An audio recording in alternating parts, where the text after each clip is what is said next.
अस्सलाम वालेकुम नाज़रीन, मैं हूं शेख। नाज़रीन, अब तक की जो इतलात हैं उसके मुताबिक आपको पता है कि कल से लाहौर ज़मान पार्क में मैदान जंग बना हुआ था और अब आकर वो जंग ख़त्म हुई है लाहौर हाई कोर्ट के ऑर्डर्स के अकॉर्डिंगली।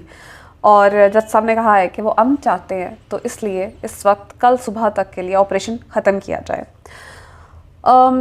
लंदन से इतलात आ रही हैं और बड़ी ही खसूसी ख़बर है मेरे पास आपके लिए, बहुत ख़ास खबर है। लेकिन उससे पहले आई रिक्वेस्ट यू कि आपने वीडियो पूरी एंड तक देखनी है।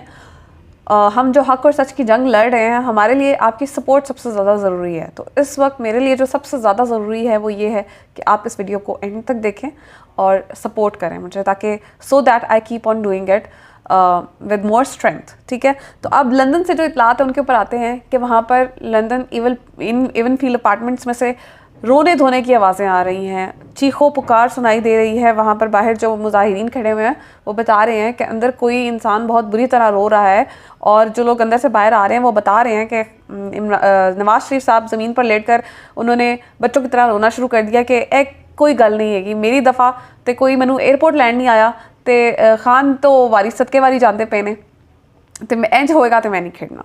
Sorry, my Punjabi is very poor, but जो कल से हुआ है तो बिलीव यू मी, जाती उम्रा में भी सोग मनाया जा रहा है और लंदन एवल फील्ड अपार्टमेंट्स में भी सोग मनाया जा रहा है। और यही कहा जा रहा है कि इस तरह से तो नहीं हो सकता, हमारे साथ तो बड़ा जुल्म हुआ था। हालांकि आप देखें तो इनके साथ कोई जुल्म नहीं हुआ जो पीटीआई के साथ हुआ है, जो शहबाज गिल के साथ हुआ है, आज़म स्वाति के साथ हुआ है, ज़िले शाह के साथ हुआ है। इसके अलावा जो कारकुनान थे उनको उठा के नीचे ब्रिजेस पे से नीचे फेंका गया, वो एक अलग दास्तान है जिसका कोई नाम नहीं लेता।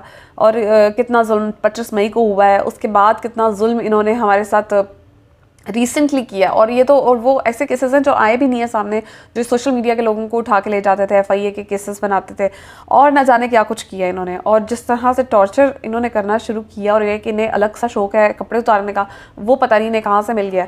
तो ये जो इस वक्त की सिचुएशन है, जो कल से आज हुआ है, आज तक हुआ है ज़मान पार्क में जो लोग खड़े हैं, मैं इनकी अंदरूनी कहानी जो हमारे सामने आई है वो आपसे शेयर करना चाहती हूँ कि दरअसल कल क्या खबरें आ रही थी, क्या इतलात मौसूल हो रही थी। और वो मैंने शेयर इसलिए नहीं किया था कि जब तक आपको कंफर्म ना हो जाए आपको शेयर नहीं करना चाहिए एज अ जर्नलिस्ट। तो अब मैं आपको बताती हूँ कि कल हुआ क्या है। और अभी आपने देखा डॉक्टर यास्मीन राशिद के वॉइस नोट्स भी लीक हुए हैं जिसमें वो कह रही हैं कि खान साहब को सरेंडर कर देना चाहिए क्योंकि हालात बहुत कशीदा हो गए। Very disappointing, very sad to know this कि यास्मीन राशिद जैसी बंदी ने ये बात की है। अच्छा, अब हुआ ये है कि कल डॉक्टर यास्मीन राशिद समेत पीटीआई के अंदर तहरीक इंसाफ की जो लीडरशिप थी उसमें काफ़ी लोग ऐसे थे जिन्होंने ये फ़ैसला मतलब अपनी तरफ से एक तजवीज़ किया था कि खान साहब को सरेंडर करना चाहिए और खान साहब को गिरफ्तारी दे देनी चाहिए। अब उसके ऊपर जब ये बात खान साहब को पता चली तो उन्होंने कहा ठीक है, चलें ठीक है, मैं गिरफ्तारी दे देता हूँ। अब जो क्रीम है पीटीआई की उसमें सिर्फ आपको पता है कि सीनियर लीडरशिप नहीं है, बहुत से यंग इस वक्त जनरेशन जो है वो लीड कर रही है तहरीक इंसाफ में, और यही तहरीक इंसाफ की जो है वो एक बड़ी ख़ास बात है।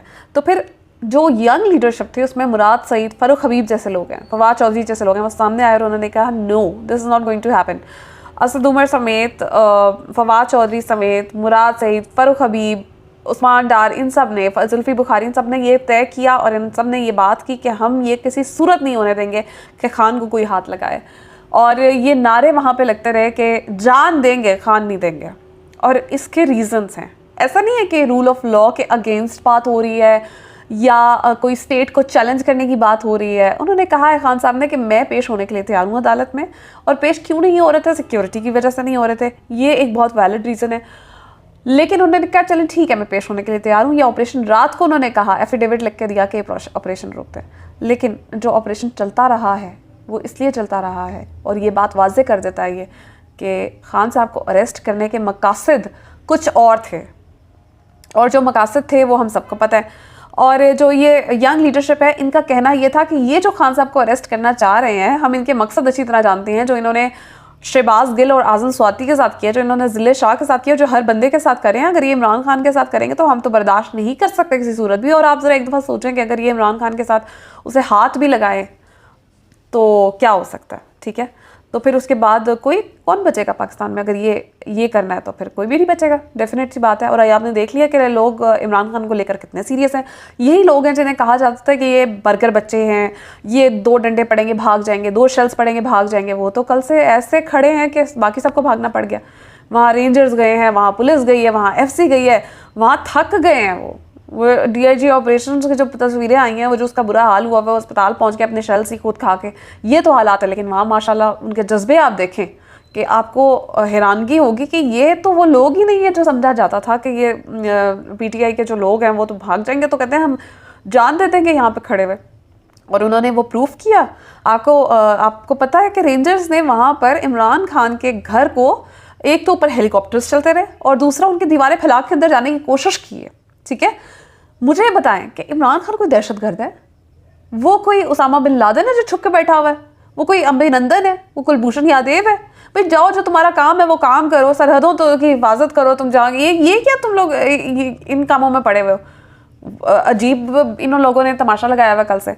एनीवेज, बात ये अपना काम करना नहीं है, दूसरों के, जो लोग अपना काम नहीं करते दूसरों के काम में इंटरफेयर करते हैं ना, फिर वो जिल्लत ही उठाते हैं और वो अब ये इनका मुकद्दर बन रहा है। अच्छा, तो बात coming back to the topic, मैं आपको ये बता रही थी कि ये जैसे बात चली तो उस वक्त यंग लीडरशिप जो थी उन्होंने कहा कि ये we are not going to make this happen at any cost, और इमरान खान को हम अरेस्ट कोई कर नहीं सकता हमारे होते हुए हाथ लगा कर रहे हैं। आई एम वेरी अमेज्ड कि उन्होंने जिस तरह से पुलिस को बैकफुट पे किया, और ये उन्होंने माशाल्लाह, this credit goes to the young people of PTI। और इसीलिए खान साहब कहते हैं कि जो जवान है ये, इनके हौसले बहुत बुलंद है और इनके ऊपर डिपेंड करता है पार्टी का मुस्तकबिल। और इसी चीज़ से हम देख लेते हैं कि पार्टी का जो इस वक्त करियर है उससे हमें उम्मीद इसीलिए है। आपको पता है खान साहब ने तो 6 रुकनी कमेटी भी बना ली थी, और मैं आपको इसके साथ कुछ इंपॉर्टेंट न्यूज़ है वो भी आपके साथ शेयर करती हूँ। अच्छा, वैसे ये आज का जो तारीख है, ये जो दिन है ना, ये बहुत तारीखी है, क्योंकि ये बात मैंने ट्विटर के ऊपर भी लिखी है कि ये आया है, मुझे भी उम्मीद नहीं थी कि इतना ज़बरदस्त फाइट किया जाएगा। और मैंने बात लिखा कि अगर तो हुकूमत ने होश के नाखून ना लिए और इस्टेब्लिशमेंट ने होश के नाखून ना लिए तो ये भूल जाएंगे, दुनिया मिसालें भूल जाएगी तुर्की की, लोग लाहौर की मिसालें दिया करेंगे। और आप देख लें कि ये जो है वो बिल्कुल सही था। मैं आपको इसका रीज़न बताती हूँ। ऐसा नहीं है कि स्टेट को चैलेंज किया जा रहा है या रूल ऑफ लॉ के अगेंस्ट बात हो रही है। बात यह है कि इलीगल चीज़ है ना, एक आपके वारंट्स किस चीज़ के ऊपर है, एक ये नाहक बात है कि जो तोशाखाना जिसके ऊपर वारंट ये लोग जारी कर रहे हैं वो तोशाखाना की तो हकीकत सबके सामने खुल के आ गई है। तो फिर तो ये साफ तय हो गया ना कि ये तो आपसी कोई इनकी वो चल रही है जिसकी वजह से ये गलत इनके मोटिव्स हैं जिसकी वजह से गिरफ्तार करना चाह रहे हैं। तो फिर ऐसी इससे में तो सरेंडर करना बेवकूफ़ी है, ये कोई वो नहीं है, बल्कि स्टेट टेररिज्म है जो इन्होंने किया है कल से। और ये जो इन्होंने सेम स्टेट टेररिज्म जो इन्होंने मॉडल टाउन में किया था ये इन्होंने रिपीट किया। लेकिन अब इसके बाद मैं आपको एक फुटेज दिखाना चाह रही हूँ, ये आप ज़रा ये देखिए वीडियो, उसके बाद बात करते हैं।